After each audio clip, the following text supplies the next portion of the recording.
When the world gets together, what are we best at? Cheating, of course. Look at every international organization. They are all more shifty than a semi-truck racing on a road course.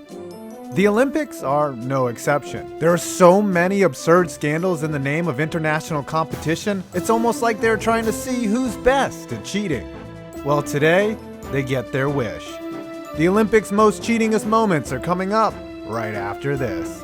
This video is brought to you by Manscaped.com. Look, during these weird times, you gotta keep your boys in shape and properly groomed.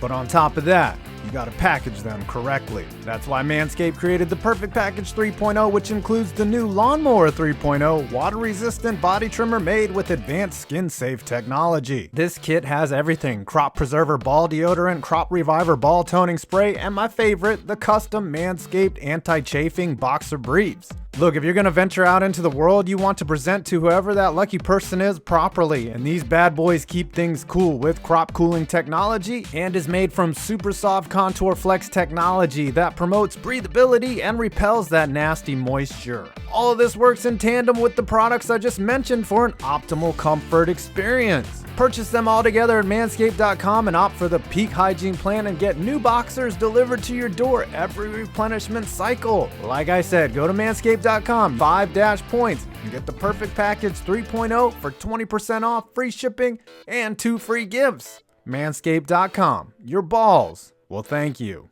A bad precedent. Cheating in the Olympics goes all the way back to 67 AD, when the Roman Emperor Nero pulled a Kim Jong-il, or is it and injected himself into the games. After delaying them a full year so he could prepare, Nero added his own events, all of which he won, including playing the lyre and singing. He also participated in the chariot race, and even though he got thrown from his ride, he was still awarded the W on the basis that he would have won it had he not been ejected from the basket. So that's what thinking like a Yankee fan is like. After he died, his name was removed from all the winner lists, but unfortunately not from history.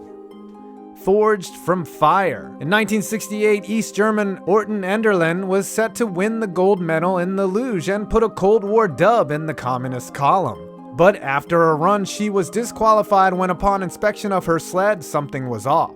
When the official poured snow on the runners, they steamed and hissed, and a conclusion was reached that Enderlin had heated them up, and the DQ was issued.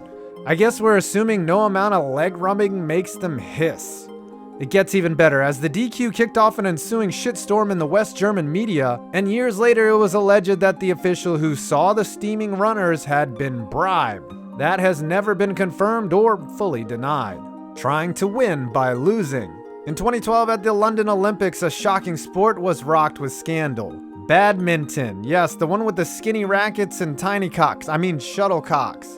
8 doubles players from South Korea, China, and Indonesia were disqualified for purposely throwing matches in order to manipulate their seeding headed into the medal round. Spectators there picked up that the players were trying to lose and began booing the participants. There's gotta be a better way to do tournaments. My kingdom. If badminton is rocked by cheating, know this: in the Olympics, scandals have no boundaries. Like in 2008, when Norwegian equestrian participant Tony Hansen drugged himself and his fucking horse. After winning a bronze medal in team jumping, Hansen failed a doping test. Then they tested the animal, and the poor show mule failed too. Norway was stripped of their bronze, and Hansen appealed and was denied. I guess he wanted to get his horse that bronze medal he always wanted.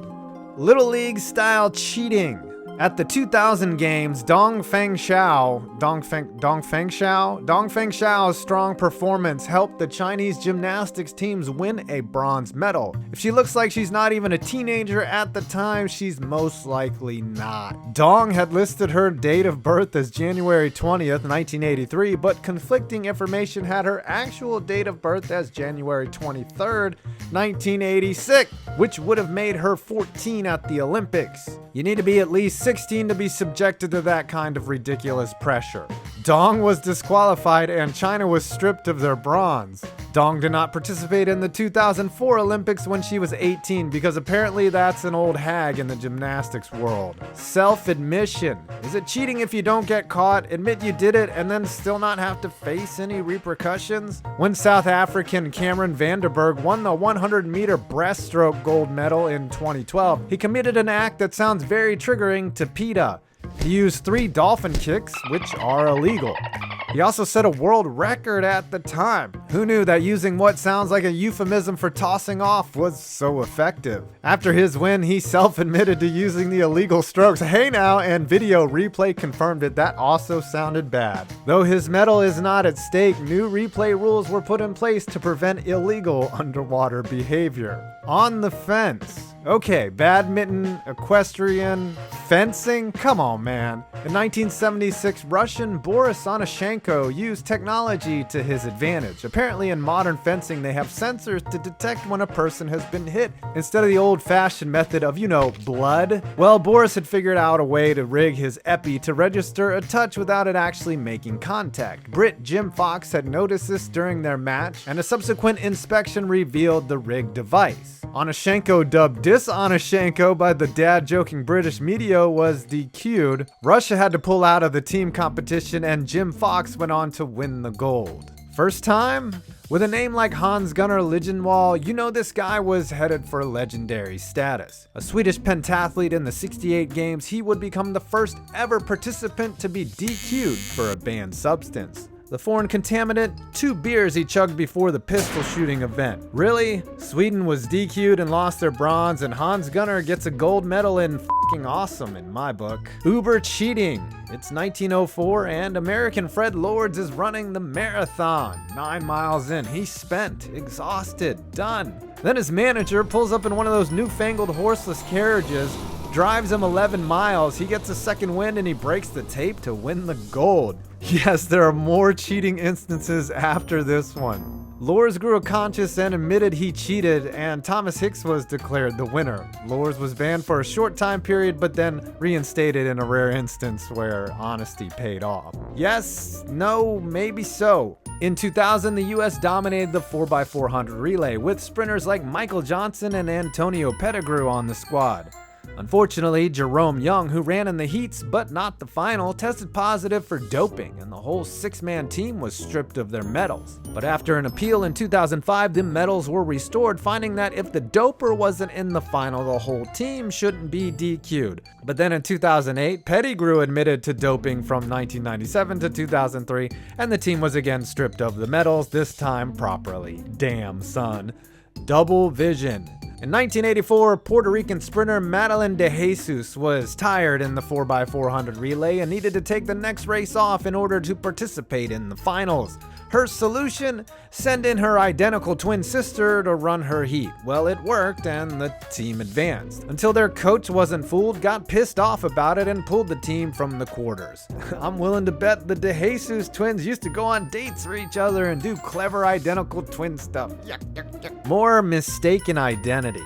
Before I get into this, let me explain modern pentathlon to you. Its events are designed for what a foot soldier would need to do during training. So if you've never heard of the Tunisian army, well, get a load of this story. In 1960, they sent a team to compete in the 5-sport event. Horse riding didn't go so well, as all 3 fell off their horses, logging a score of 0. In swimming, they received a score of 1260. Impressive since they could barely swim and all almost f***ing drowned. Shooting, well, they did okay, but would have finished higher if one guy didn't almost shoot an official. I am not making this up. Finally, fencing came in, and I guess only one of their guys could fence, so they sent him up there 3 consecutive times, hoping the officials wouldn't notice. They did, and they were DQ'd from that event. They were probably watching close to make sure they didn't get stabbed. The Tunisian final score of 5,126, when terrible teams score in the 10,000s, is widely regarded as one of the worst Olympic performances ever. Well, until we get further down this list. Daedalus. Cheating is one thing. It's another to have an award-winning documentary categorically outlining exactly how you cheated the system. Documented from 2008 on, whistleblower and man who is probably hiding in a cave somewhere, Grigory Rodchenkov documented the rampant doping that Russia was participating in, which included swapping out samples, and allegedly went all the way to the top of their hierarchy, with Vladimir Putin either having direct involvement or direct knowledge of the scandal. The Russians were stripped of 43 medals and in 2018 had to compete under a different name. Okay, that showed them. Before we get to the number one, here are some other incidents I have already covered in previous videos. The 2000 Spanish Paralympic basketball team that won gold was not actually disabled. Ben Johnson was doped to the gills in 1988 and was stripped of his gold medal and world record, even though pretty much everyone else was doping. In 2002, a judge fixed the ice dancing competition to screw the Canadians and give gold to the Russians. And in 1988, Roy Jones Jr. was robbed of a gold medal after he basically beat the ever-living shit out of Park Si-hun the entire match, but somehow didn't win. And now for the number one most cheatingest Olympic moment. The woman who scammed her way to the Olympics. American Elizabeth Swaney always had a dream, and that was to scam her way to the Olympics and represent a European country in a sport she wasn't even good at. Swaney, who was born in Oakland, California, decided that she wanted to participate in the 2018 Winter Olympics because, hey, who wouldn't want a free trip to South Korea and pretend to be an athlete? Despite there being minimum qualification standards, Swaney picked a sport she knew she could do. Well, not actually. Freestyle half-pipe skiing requires a lot of skill, as the goal is to pull off difficult aerials and 360s. But in order to get a minimum score, all you need to do is not fall down. And that's what Swaney did for 2 years, simply using her minimal skiing ability to coast down the half-pipe and garner qualification points. Representing her grandparents' native land of Hungary, Swaney used loopholes and luck and qualified for the Olympics. When she got there, she did what she did best. She skied down the halfpipe and didn't do a single trick. Though everyone called her performance a mockery, Canadian gold medalist Cassie Sharp said she deserved to be there. I guess the Olympics are handing out participation trophies now too. Screw it. Well, I hope you enjoyed this video. Please do not forget to check out the sponsor, Manscaped, from the link below, and leave a like, comment, and subscribe for more interesting videos on sports. I'm 5 Points Vids, and you made it to my next video.